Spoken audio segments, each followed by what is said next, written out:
My name is Iris Archer and I'm 33 years old. 2 weeks ago, my mother rang my doorbell, first time in 9 years. She stood on my porch in a beige cardigan with a carry-on suitcase and a folded piece of paper. The paper was not an apology. It was a list, handwritten, blue ink, bullet points. Every bullet had a dollar sign. Total $925,000. She did not say she was sorry. She did not ask about her grandchildren. She said, "We need to talk about the family's future." But here is what my mother did not know. I had been keeping a list of my own for 9 years. Every birthday card she returned, every voicemail she ignored, every text message my sister sent about me behind my back. 29 items, all labeled, all dated, all filed in a navy blue binder that I kept in the bottom drawer of my desk. She brought a list of what she wanted. I brought a list of what she did. Before we get into this, if you are new here, please take a moment to like and subscribe. It helps more than you know. And while you are at it, drop a comment telling me where you are watching from and what time it is where you are. I love reading those. Let me take you back to the summer I turned 24. The summer my family told me I was no longer one of them. Millfield, Ohio. Population 2,000 and change. One Baptist church. One barber shop. One diner where every booth smelled like coffee and bacon grease no matter what time you walked in. That was my town. My whole world until I was 18. My father, Kenneth, worked at the lumber yard on Route 7 for 31 years. Same shift, same boots, same quiet nod when he came through the door at 5:42 every evening. My mother, Diane, ran the household and the church women's committee with equal precision. She organized the Easter brunch. She coordinated the prayer chain. She decided who brought what to every potluck, and nobody argued. My sister Paige was 4 years younger and everything I was not. Loud, confident, the kind of girl who got voted homecoming queen and acted surprised. Mom adored her. Dad called her sunshine. I was the quiet one. The one who did the dishes without being asked and scored perfect on every math test and never got a party for either. I do not say this with bitterness. I say it because you need to understand the math. In our family, love was a budget, and Paige was the line item that always got funded first. When I was 18, I got a scholarship to Ohio State. Full ride. I was the first Archer to go to college. Mom packed my suitcase and slipped a card inside, the kind with flowers on the front and her handwriting on the back. "Come home soon. You belong here." I kept that card for 15 years. It is still in my desk drawer, right next to the navy binder. The card was the last kind thing she ever wrote me. I met Marcus Ellison in advanced statistics spring semester of my junior year. He sat 2 rows ahead of me and solved regression problems like he was reading a grocery list. Calm, methodical, never rushed. He was an engineering major, computer science minor on a partial scholarship from Cleveland. His mother, Cora, was a retired school librarian. His father, white from the suburbs, left when Marcus was 4. Cora raised him alone. She worked 2 jobs until Marcus turned 16. And then she worked 1 job and volunteered at 3. Marcus was biracial. He had his mother's eyes and his father's jawline. And this way of listening that made you feel like everything you said actually mattered. Our first date was at a taco truck near campus. He paid with crumpled singles. I paid with quarters. We split a horseradish hearter and talked until the truck closed. He told me he wanted to build something. He did not know what yet, but something that solved a real problem. I told him I wanted a job where the numbers meant something. He said, "Then we are in the right field." We dated for 3 years before he proposed. 3 quiet, steady, unremarkable years. He met my parents twice. The first time Mom smiled too wide and called him Michael instead of Marcus. The second time she called him Marcus, but did not look at him when she said it. Both times, Dad shook his hand and said almost nothing. I told myself it was nerves. Small town people. They just needed time. Paige was the honest one. At Thanksgiving, she leaned over and whispered, "He is nice, but Mom is never going to be okay with this. You know that, right?" I did not know that. Not yet. Marcus proposed on a Tuesday. No ring at first. Just a conversation at our kitchen table in our tiny apartment near campus. He said, "I want to spend my life with you. I want to build something with you. Will you let me?" I said, "Yes." Before he finished the sentence, I called home that night. Mom picked up on the third ring. I told her the line went quiet for 7 seconds. I counted. "You need to think about what this means for this family, Iris. Not congratulations. Not tell me about the ring. A warning." Dad got on the extension. He cleared his throat twice and said nothing. 2 days later, Paige texted, "Mom has been crying since you called. Are you happy now?" I was actually for the first time in years. But I did not reply that. 2 weeks after the call, a letter arrived. Not an email, not a text, a letter, handwritten. Diane Archer's cursive on cream-colored stationery. She wrote 4 paragraphs. The last one said, "If you go through with this, you are choosing him over your family. We cannot support this. We will not attend. And if you walk down that aisle, do not expect to walk back through our door. He is not one of us, Iris. He never will be." That was the line. She drew it in blue ink on cream stationery and she expected me to stand on her side of it. I read the letter 3 times, folded it, put it in a manila folder.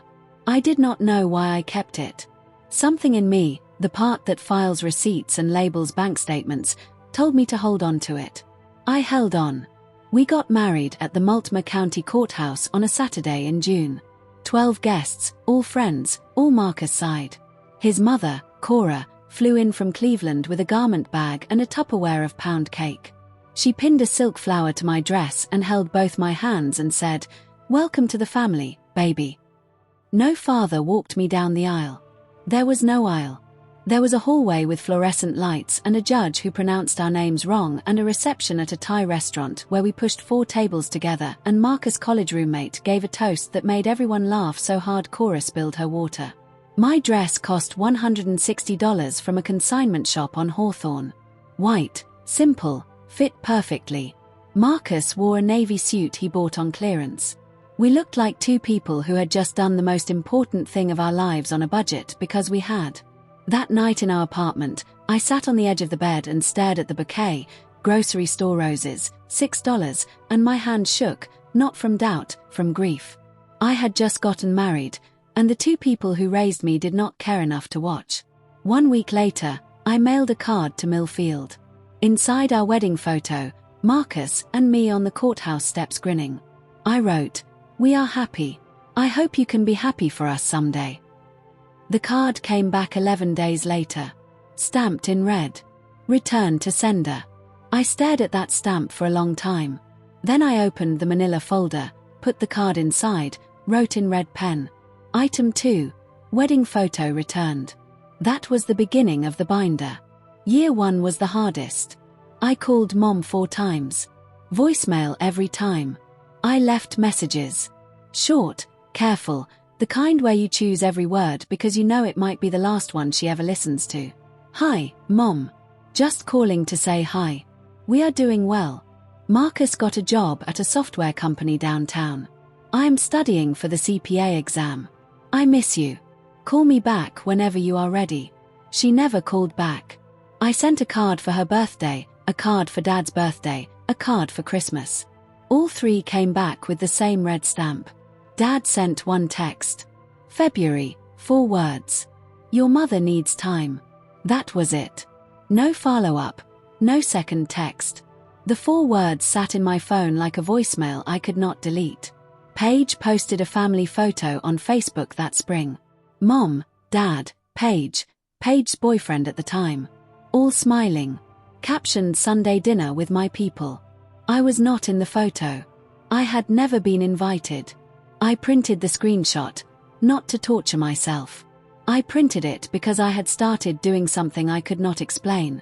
Filing things.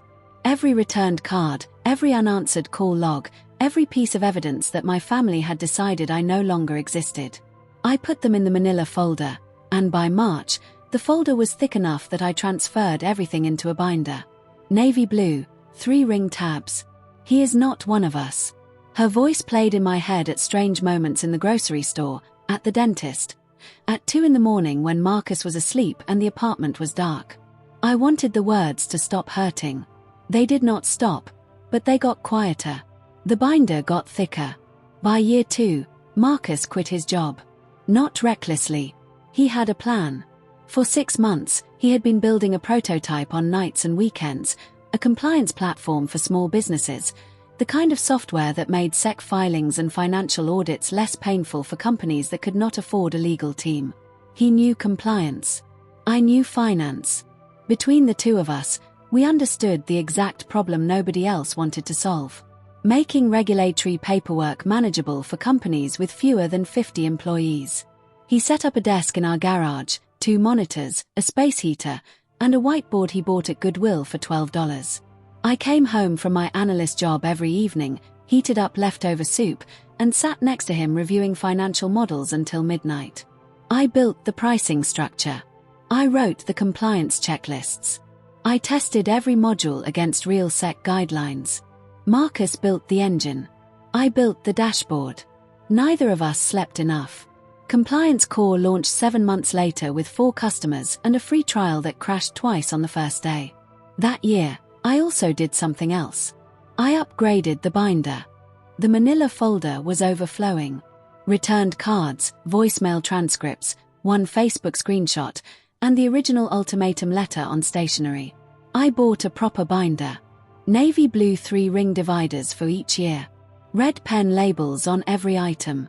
Tab 1, Year 1, 7 items. I was not building a case.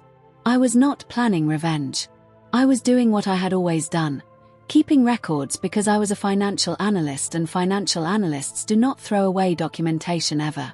But I did start numbering the items and I did start writing the date on each one because numbers do not lie and neither would I. Liam and Sophie arrived on a Wednesday morning in November. £6 each. Identical dark curls. Sophie screamed for 4 hours straight. Liam slept through all of it. Marcus cried. I had never seen him cry before. He held Sophie in his left arm and Liam in his right and stood by the hospital window and said, "They are going to know they are loved every single day." Ka flew in the next morning. She stayed 2 weeks. She cooked. She cleaned. She rocked Liam at 3 o'clock in the morning while I fed Sophie. She brought a blanket she had crocheted, yellow and white, soft enough to make you cry, and a silver bracelet for each baby engraved with their birthdays. That was what a grandmother looked like. I had sent Diane the ultrasound photos 5 months earlier. Returned. I sent birth announcements, 2 cards, 1 for each twin. Returned. I sent photos. Liam sleeping on Marcus's chest. Sophie gripping my finger. Returned. 3 items added to the binder. Items 13, 14, 15. Paige texted someone we both knew from high school. The mutual friend screenshotted it and sent it to me without comment. Paige's text read, "Her children don't have real grandparents. That is what she chose." I sat in the nursery with that text on my screen for 11 minutes. Sophie was asleep in the crib. Liam was in my arms. I could hear Ka in the kitchen humming something low and sweet while she washed bottles. My children had a grandmother. Her name was Ka Allison and she flew from Cleveland every 6 weeks and never once missed a birthday. I printed Paige's text, filed it. Item 16, red pen dated. By year 4, the binder had 19 items. I want to be clear about something. I did not keep that binder out of spite. I did not flip through it at night, fueling some fantasy of confrontation. Most weeks, I forgot it existed. It sat in the bottom drawer of my desk, behind tax folders and old insurance documents, collecting dust.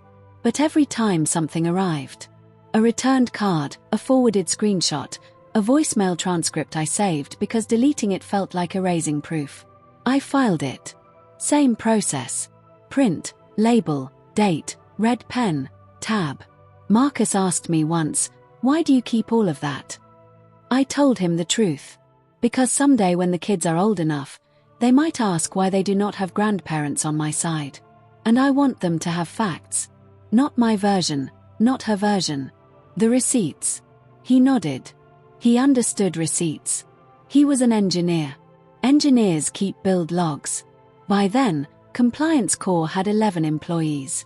We had moved out of the garage into a real office in the Pearl District. Marcus worked 60 hours a week. I worked 40 at my firm and 20 more on Compliance Core's books. We hired a part-time nanny for the twins. We ate dinner together every night at 6:30. Non-negotiable. The silence from Ohio had become a fact of life, like weather. Some days I noticed it. Most days I did not. Ka visited every 6 weeks. The twins called her Grammy. She taught Liam how to make grilled cheese. She taught Sophie the names of every bird in the backyard.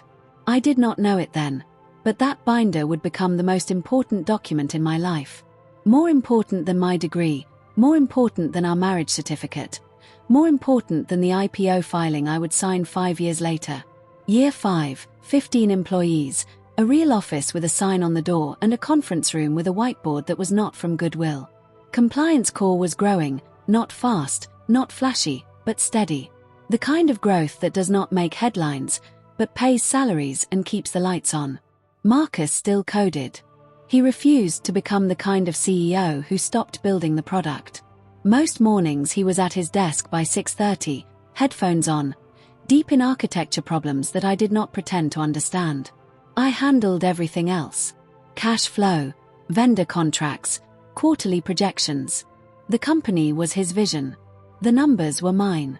We bought our first house that year, a craftsman bungalow in the Selwood neighborhood of Portland. 3 bedrooms, original hardwood, a backyard with a plum tree the twins claimed as their fort. I remember signing the mortgage papers and thinking, this is ours. Nobody gave us this. We built it. Liam started kindergarten. Sophie started kindergarten. They rode the same bus and sat in the same row and argued about who got the window seat. Normal. Beautifully, painfully normal. On a Tuesday night in October, I made the mistake of checking Facebook. Diane had posted a family photo from what looked like a Thanksgiving preview dinner. New dining set. Paige and her husband. A baby in a high chair. Paige's son. My nephew. I had never met him. Caption. My whole world. 3 people in the photo. A baby. A table. A family that did not include me or my children or the man I married. I closed the app, went to bed, did not cry. I had stopped crying about Diana Archer somewhere around year 3. Some wounds do not heal, they just go numb. Paige got married in year 6. I learned about it from Instagram. The photos were beautiful. White church, the same Baptist church where I got baptized at 12. 200 guests. Paige in a cathedral-length veil. Mom in lavender. Dad in a new suit I had never seen before. The reception had a live band, a 5-tier cake, and a sparkler send-off that looked like a movie. They did not invite me. They did not tell me. I found out 4 days after the wedding when a friend from high school posted a group shot with the caption, "Best wedding of the year." I zoomed in. My parents were in the second row, smiling, arms around each other. Dad looked thinner. Mom looked exactly the same. I stared at that photo for a long time. Not because I was jealous of the wedding. I had my wedding. 12 people, Thai food, $160 dress, and the best man I have ever known. I stared because they looked happy. And they looked happy without me. I did something I probably should not have done. I ordered a set of handmade linen napkins from a shop in Portland. Ivory monogrammed with Paige's new initials. I wrote a card. Congratulations on your wedding. I wish you and your husband every happiness. Love, Iris. The package came back 3 weeks later. Unopened. I could see the tape was untouched. Item 17. Gift return. Paige's wedding. Red pen. Dated. I put the binder back in the drawer, closed it, sat at my desk, and listened to Sophie singing in the bath and Liam arguing with Marcus about whether dinosaurs could swim. That was my family right there in the next room. And they were enough. Year 7 changed the trajectory. Compliance Core landed its Series B, $12 million from a venture capital firm in San Francisco. I remember the phone call. Marcus was in the kitchen making pancakes for the twins. His phone rang. He listened, nodded, hung up, turned to me, and said they said yes. I did the math before the pancakes were done.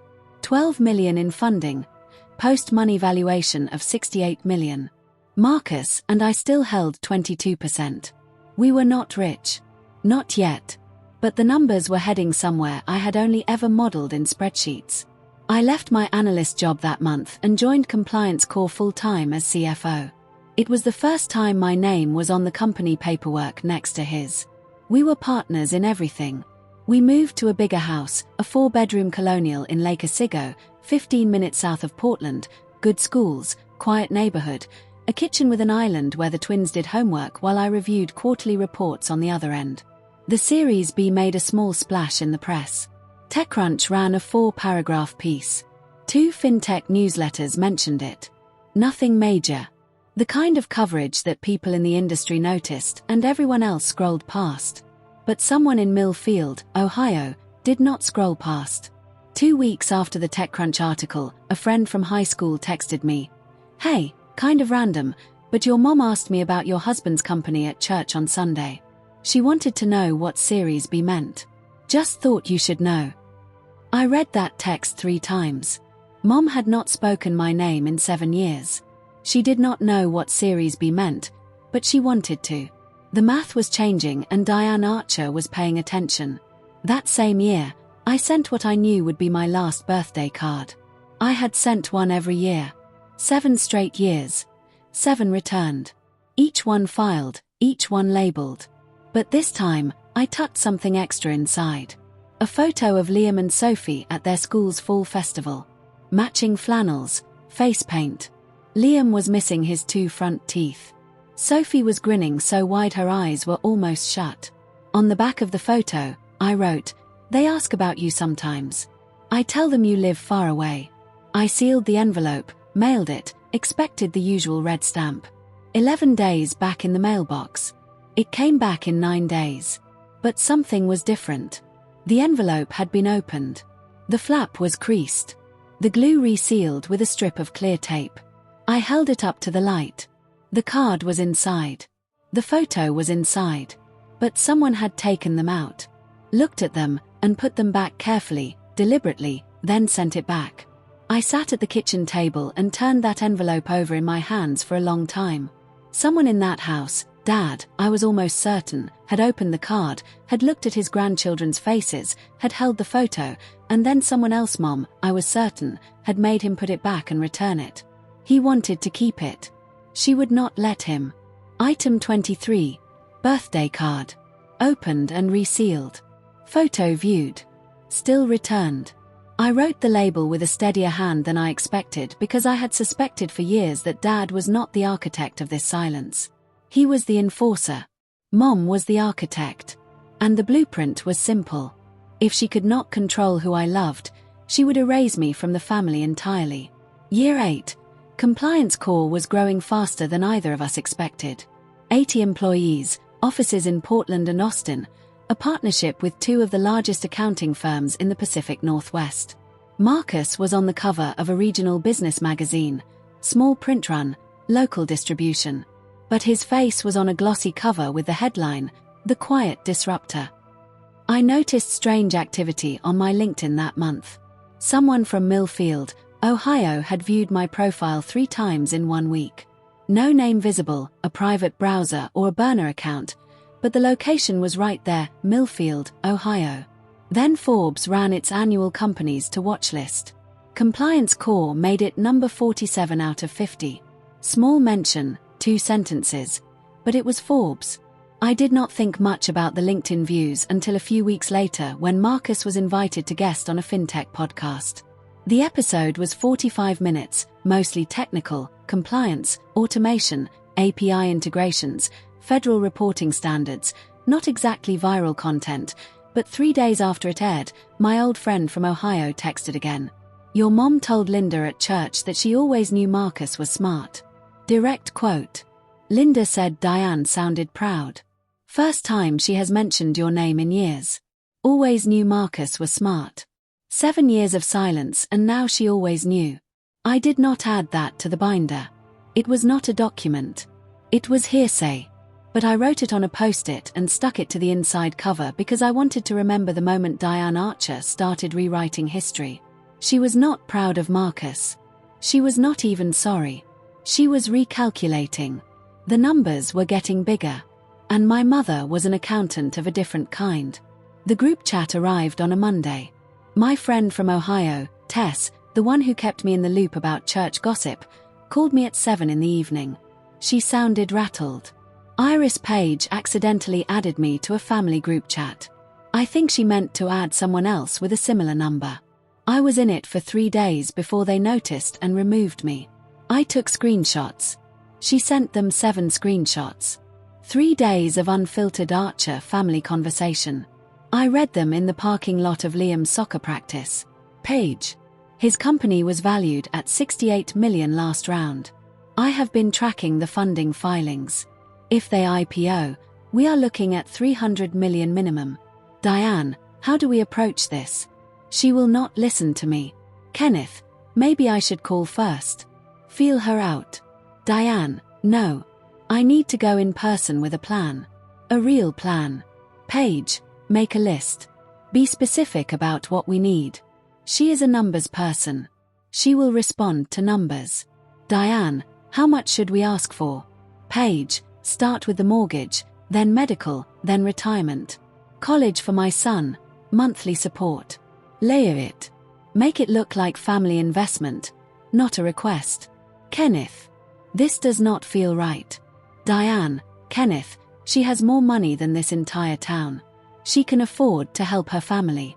Kenneth did not reply after that. I sat in my car with the engine off. The dashboard clock read 7:22. Through the windshield, I could see Liam running across the field, chasing a ball twice the size of his head. My hands were shaking. Not from sadness, from clarity. 9 years of silence. 9 years of returned birthday cards and ignored grandchildren and a cream-colored letter that said, "Do not walk back through our door." And now that the numbers had changed, they wanted to approach with a plan. I drove home, printed the screenshots, filed them. Item 26, family group chat, financial tracking, reconnaissance confirmed. If this story is hitting close to home, if you have ever had someone cut you off and come running back when the numbers changed, drop a comment. Tell me, because I think more of us carry this than we admit. And while you are here, subscribe if you have not yet. I told Marcus that night after the kids were asleep. I showed him the screenshots. He read them once slowly, the way he reads code, line by line, looking for bugs. When he finished, he set the phone on the counter and stared at the wall for a long time. "What do you want to do?" "Nothing yet, but I want to be ready." He nodded. That was Marcus. He did not tell me what to feel. He did not suggest we ignore it or confront it or anything in between. He asked what I wanted, and then he stood next to me while I figured it out. The next morning, I called a family attorney not to sue, not to file anything. I wanted to understand our position. What were our rights if Diane showed up?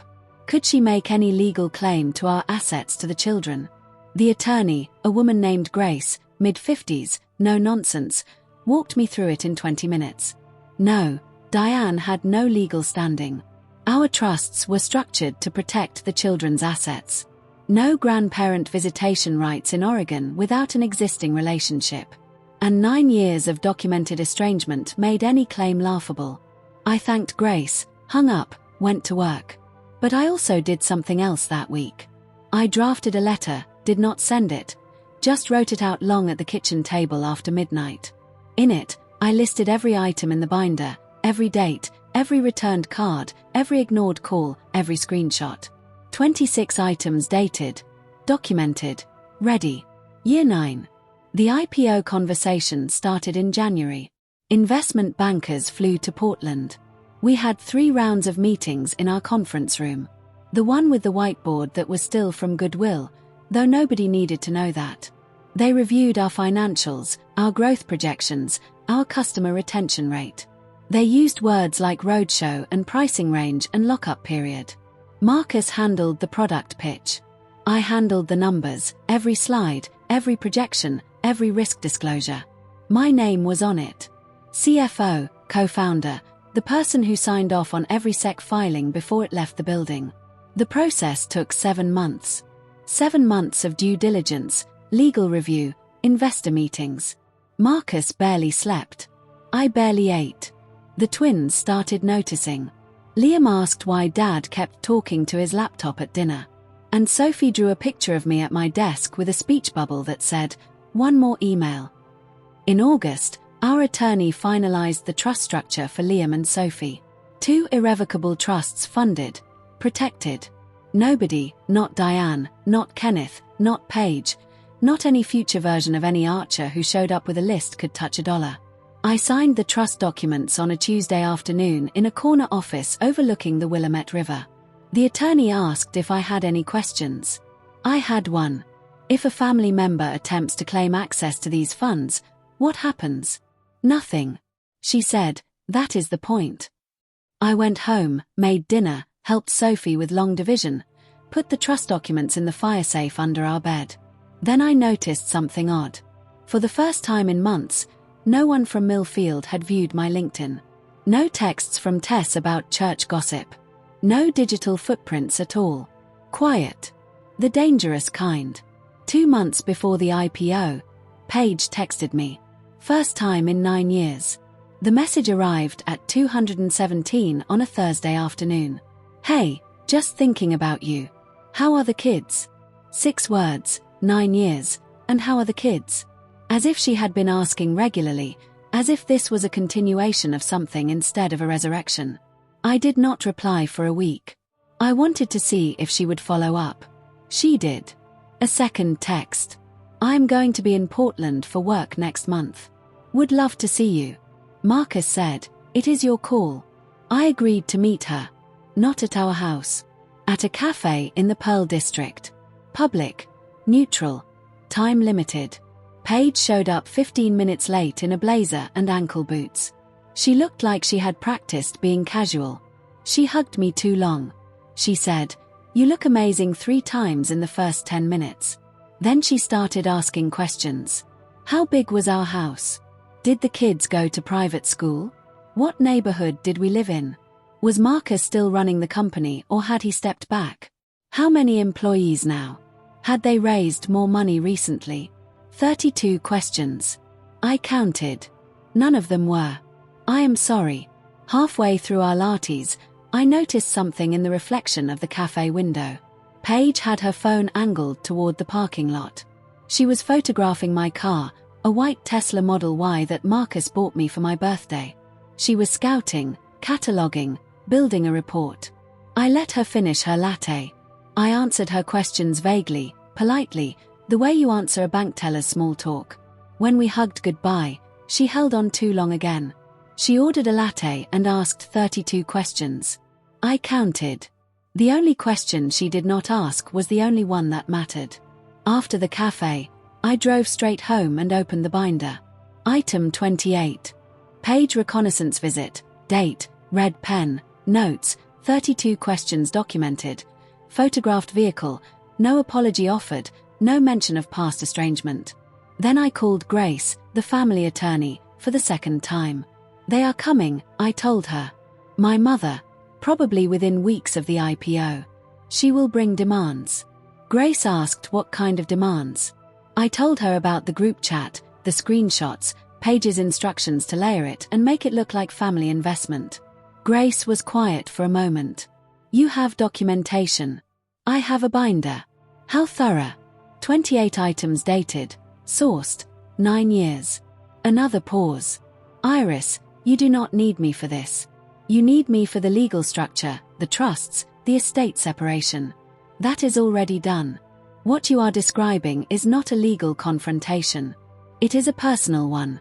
And for that, you just need to decide what you are willing to say. She was right. This was not about lawyers.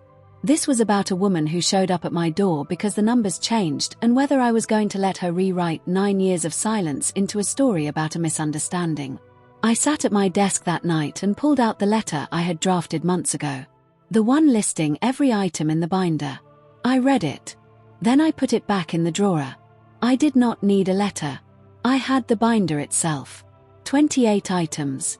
9 years. Every returned card, every ignored voicemail, every screenshot, every piece of evidence that my family had erased me. Not because I did something wrong, but because I loved someone they refused to accept. The binder would speak for itself. Compliance Core went public on a Wednesday in October. Marcus and I stood on the floor of the Nasdaq in New York, him in a charcoal suit, me in a navy blazer, and watched the stock open at $18 a share. By noon, it hit 20. By close, 22. Market cap, $440 million. Marcus and I held 10%. Net worth on paper, $44 million. 44 million. I did not know what to do with that number. It did not feel real. It felt like a spreadsheet cell that someone had typed wrong. Too many zeros. Check the formula. But the zeros were right. I had checked the formula. That was literally my job. TechCrunch ran a feature. Forbes called for a comment. Bloomberg put Marcus's face in a sidebar. A local Portland news station did a 3 Nut segment.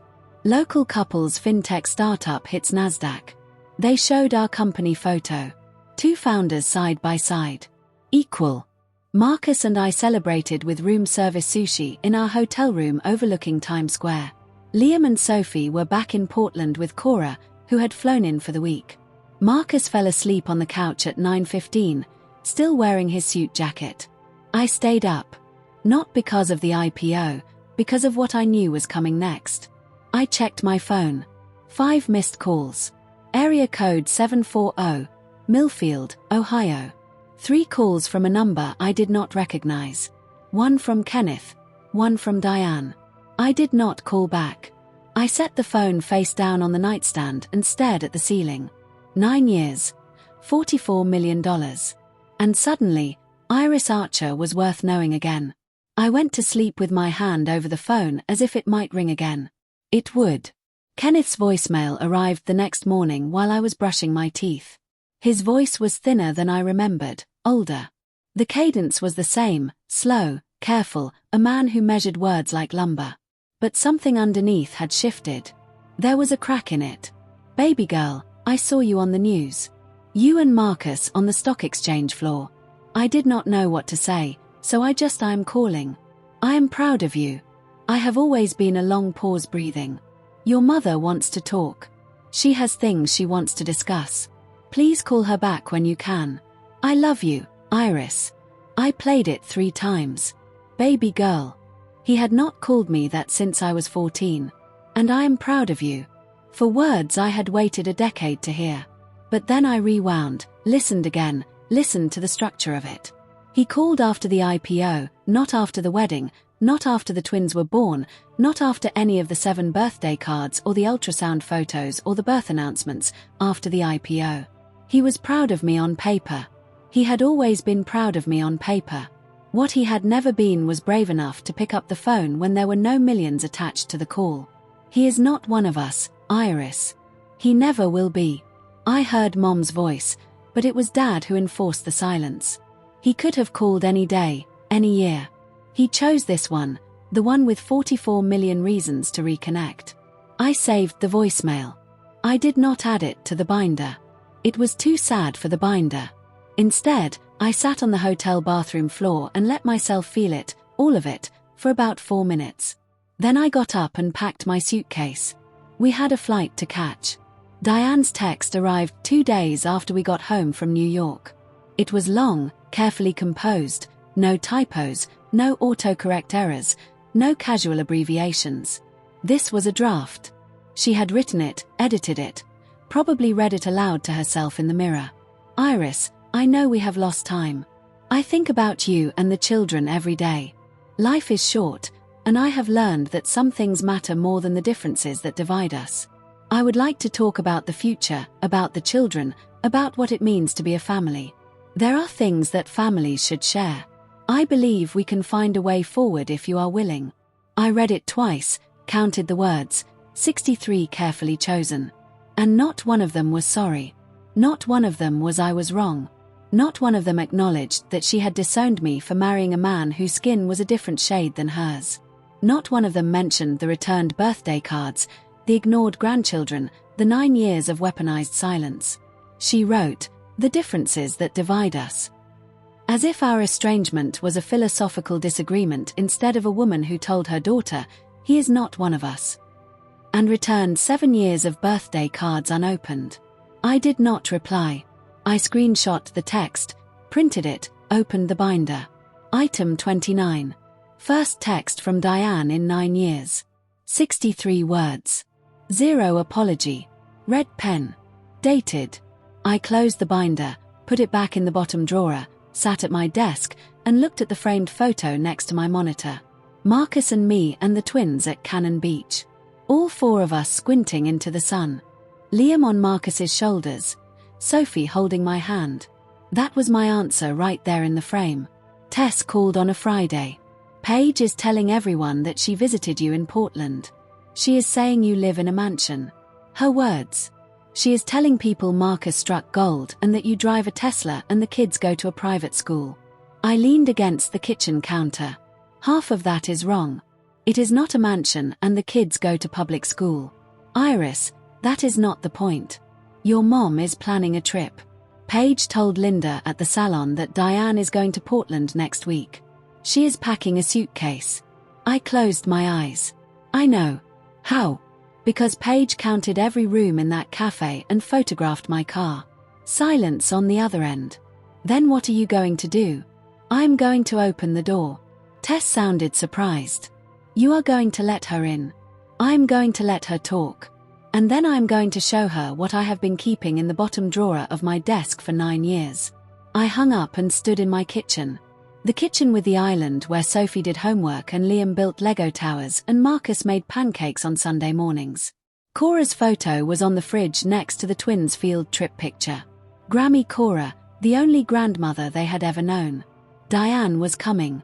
I had known it since the group chat, since the Series B, since the LinkedIn views and the church gossip and Paige's 32 questions at the cafe.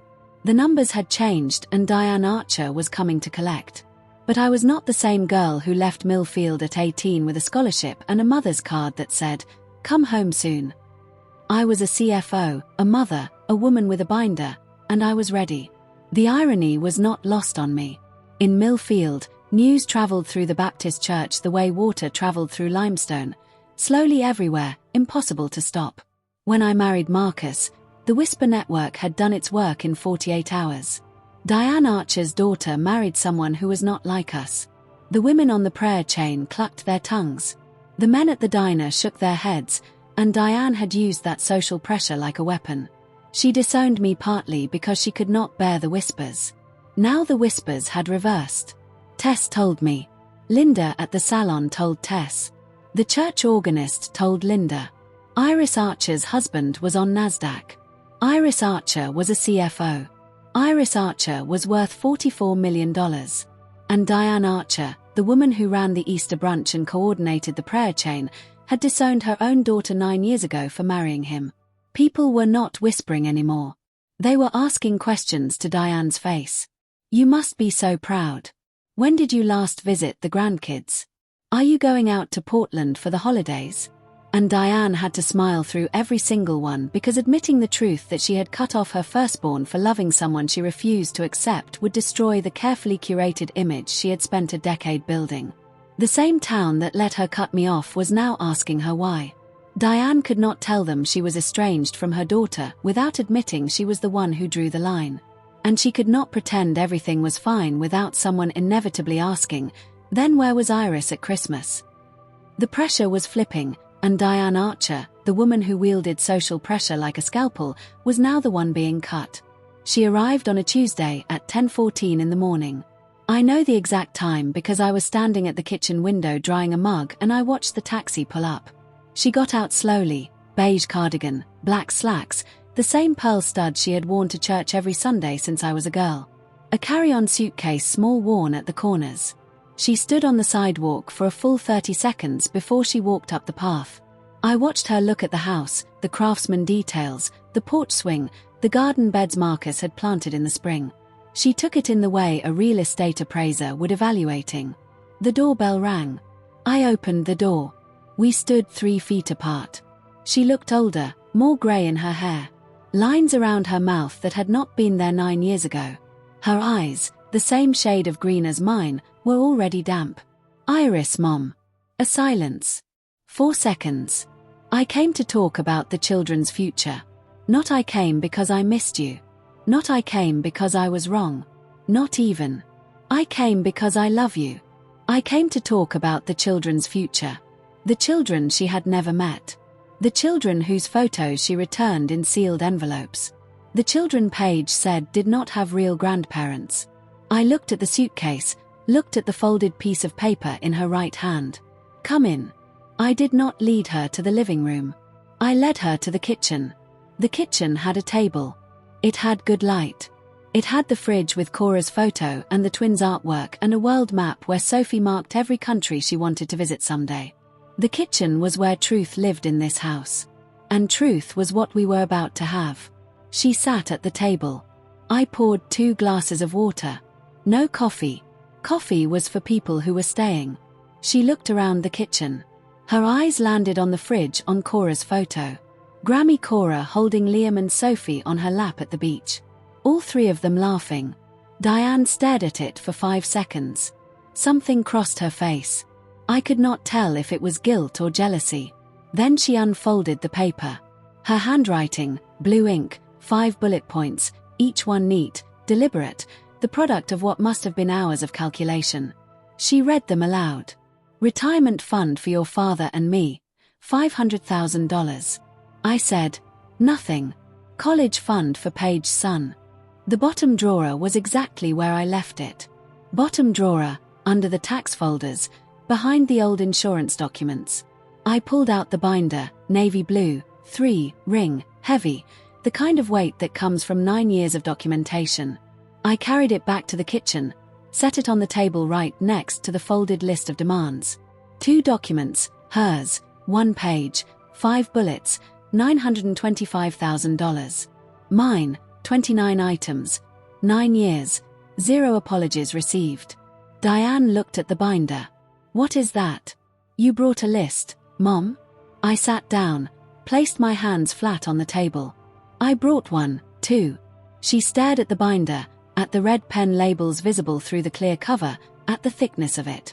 Almost 3 in of tabs and documents and printed screenshots and returned birthday cards in their original envelopes. I do not understand. You will. I opened the binder to tab 1, year 1, and I started reading. I did not raise my voice. I did not cry. I did not perform. I read the way I read quarterly reports to the board. Factual, organized, item by item, 9 years of receipts, documented, dated, every returned card, every ignored voicemail, every screenshot, every piece of proof that Diane Archer had systematically erased her firstborn daughter from the family. Not because I did something wrong, but because I loved someone she refused to accept. The binder was not revenge. It was not a weapon. It was a record. And records do not negotiate. They do not argue. They do not forgive or condemn. They just tell the truth. And I had 9 years of truth to share. Tab 1, year 1. I pulled out the first item. A birthday card in a white envelope. Red stamp across the front. Return to sender. Still sealed. I placed it on the table. Item 1. Birthday card. Mailed. September 12, 2017. Returned September 23rd. Jen's eyes widened. I pulled out the second item. Another envelope. Same stamp. Item 2. Wedding photo. Mailed June 14, 2017. Returned June 25th. A third. Item 3. Christmas card mailed December 8, 2017. Returned December 21st. I laid them out one by one slowly. The way you lay out evidence in an audit. No commentary, no emotion, just documents arranged in chronological order.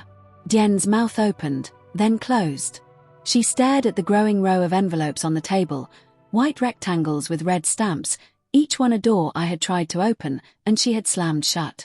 These are the birthday cards I sent you every year for 9 years. Every single one came back. Iris, I am not finished. I moved to tab 2. Year 2. 3 more items. A voicemail transcript. My words printed from a transcription app stapled to a note with a date and time. An unanswered call log. A Facebook. Jen's My Whole World post. No Iris, no Marcus, no grandchildren. Item 4, voicemail to you. January 7th, 2018. Duration 47 seconds. No call back. Diane pressed her fingers to her lips. Her eyes were wet. Item 5. Text from Dad. February 12th, 2018. 4 words. Your mother needs time. I set the printout on the table. It has been 9 years, Mom. How much more time did you need? The tears came. I expected them. Diane covered her face with both hands and made the sound I had heard 1,000 times growing up. The controlled theatrical cry she used when she wanted sympathy without surrendering dignity. It was the same cry she used when Dad forgot their anniversary. The same cry she used when the church did not choose her casserole for the potluck finals. I was hurt, Iris. You chose him over us. You left. I did not leave. You told me not to come back. That is not I was upset. People say things when they are upset. I flipped to tab 4, year 4, pulled out a printout. Item 16. Text from Paige to a mutual friend. Forwarded to me. March 9th, 2021. I read it aloud slowly. Her children don't have real grandparents. That is what she chose. Diane flinched. Paige did not mean this is Paige's exact text word for word. I flipped to the last tab, the screenshots, 7 pages. The group chat item 26. Family group chat screenshots provided by a mutual friend who was accidentally added. October 4th, 2025. I read Paige's message. Make a list. Be specific about what we need. She is a numbers person. She will respond to numbers. Then Jen's. She has more money than this entire town. She can afford to help her family. Diane's face changed. The theatrical tears dried up. Something harder surfaced. Something I recognized. The same expression she wore when Paige broke the good china and blamed it on the dog. Anger, not guilt. Anger. You had no right to read that. I looked at her. Level, steady. You had no right to return my children's photos. The kitchen went silent. I reached for one specific item. Tab 5, Year 7. The envelope was slightly different from the others. Same white paper, same red stamp, but the flap was creased. The glue had been cut and resealed with a thin strip of clear tape. I held it up. Item 23. Birthday card. Year 7. Inside this card was a photo of Liam and Sophie at their school fall festival. Thomas, $200,000. Nothing. Medical expenses. Your father's knee surgery. $45,000. Nothing. Mortgage payoff. The family home $180,000. Nothing. Monthly support $3,000. She folded the paper, placed it on the table between us, looked at me. This is what families do, Iris. Your father worked his whole life. He sacrificed for you, for both of you. It is time to give back. I stared at the list. $925,000 itemized, calculated, presented like an invoice. Not once during the reading did she mention my name with the word sorry. Not once did she acknowledge that she was sitting in a house she had never visited, asking for money from grandchildren she had never held. Her children don't have real grandparents. That is what she chose. Paige's words echoing. I picked up the list, read each line one more time, folded it, set it down. Then I stood up and walked to my office. On the back I wrote, "They ask about you sometimes. I tell them you live far away." I set the envelope on the table. This card was opened. Someone looked at their photo, looked at their faces, then sealed it back up and sent it back. Jen's jaw tightened. Who opened it? Mom? Nothing. Dad opened it. He wanted to keep it. And you made him send it back. Diane's hands were flat on the table now. Her eyes were on the envelope, on the tape. She whispered something so quiet I almost missed it. I was afraid. I waited. If I let him keep it, if I let any of it in, I would have had to admit I was wrong. That I lost 9 years for nothing. That I pushed away my grandchildren because I was too proud to. She stopped, swallowed. For 1 second, maybe 2. I saw something real in her face. Not performance, not manipulation, actual fear. The kind that lives under anger for so long it forgets how to come out any other way. Then it was gone. Her chin lifted, her posture stiffened. But you left us, Iris. You made your choice. The moment of honesty evaporated like steam off a coffee cup, gone before I could hold it. I placed Diane's list of demands on the left side of the table. I placed the binder on the right. 2 documents side by side. Your list. $925,000. 5 bullet points. No apology. I tapped the binder. My list. 29 items. 9 years of silence. 9 years of returned birthday cards. And ignored grandchildren and a daughter you erased because she married the wrong man. Diane's nostrils flared. I did not erase. You told the church I abandoned you. You told Paige to tell our friends that my children did not have real grandparents. You tracked my husband's company for months and came to my door with an itemized invoice. I closed the binder. The metal rings clicked shut. You did not come here because you missed me, Mom. You came here because the numbers changed. Diane stood up. The chair scraped against the tile. After everything we did for you growing up, the food, the clothes, the school supplies, this is how you repay us. You raised me. That is not a debt. That is what parents do. We gave you everything. You gave me a card that said, "Come home soon." Then you told me not to come back. She had no answer for that. I could see her searching, scanning through her mental Rolodex of guilt trips and emotional leverage and finding nothing that fit. You said he was not one of us, but for 9 years, his mother was the only grandmother my children had. The words hung in the kitchen like smoke. She heard them. I watched them land. She had nothing left to say. The garage door rumbled. Marcus walked into the kitchen through the laundry room, keys in one hand, laptop bag over his shoulder. He saw Diane. He saw the binder on the table. He saw me. He did not speak. He set his bag on the counter, walked to where I was sitting, put his hand on my shoulder, sat down next to me. That was it. No words, no confrontation, no dramatic entrance, just a man sitting next to his wife because she needed him there. Diane looked at Marcus, the man she had refused to accept 9 years ago. He wore a flannel shirt and running shoes and a watch that cost less than her pearl studs. There was nothing flashy about him.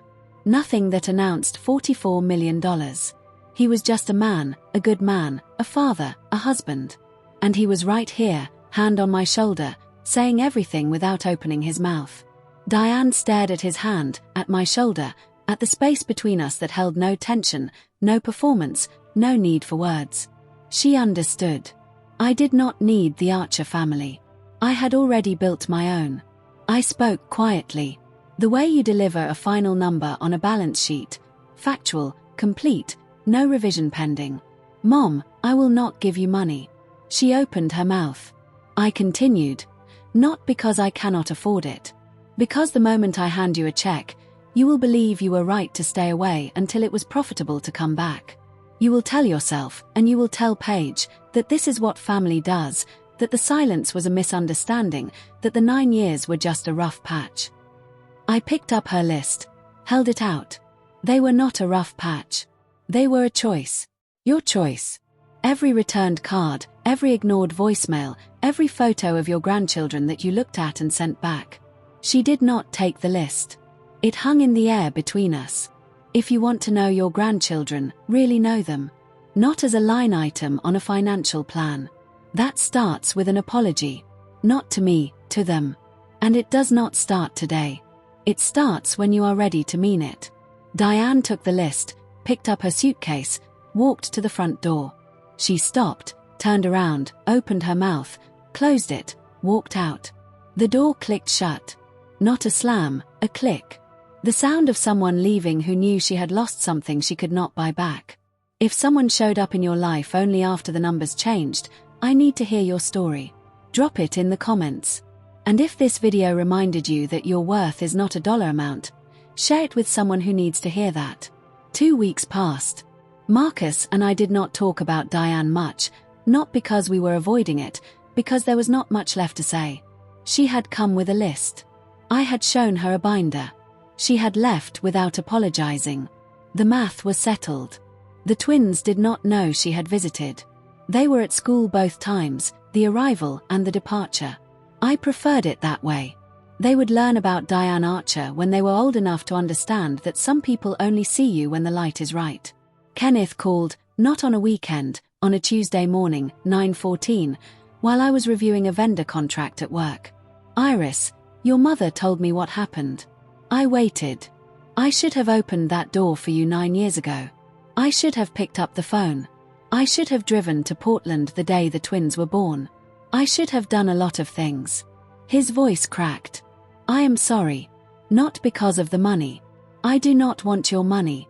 I want to know my grandchildren, and I want to know if you will let me try. I was quiet for a long time. 17 seconds. I counted. I believe you, Dad, but believing you and trusting you are different things. We start slow. Phone calls every 2 weeks. No visits yet, no money, just talking. He agreed. That is more than I deserve. It is exactly what you deserve. Not more, not less. We hung up. I went back to my contract. Paige texted once. One line. You could have just helped. I did not reply. Some messages are their own answer. Diane did not call, did not text, did not write. The silence returned, but this time it was hers. I had said everything I needed to say. The next move was hers. The binder sat in the bottom drawer. 29 items. 9 years. I did not add a 30th. I hoped I would never have to. Here is what 9 years of silence taught me. Family is not the people who share your last name. Family is not the people who show up when your net worth changes. Family is the people who show up when your world is small and your garage is cold and your babies need a grandmother. The people who fly from Cleveland every 6 weeks and crochet blankets and teach your son how to make grilled cheese. That is family. And it was never about money. It was about showing up. That is my story. 9 years, 29 items, 1 navy binder. If this story reminded you that your worth was never about the numbers, share it with someone who needs that today. Drop a comment, hit subscribe, and I will see you in the next.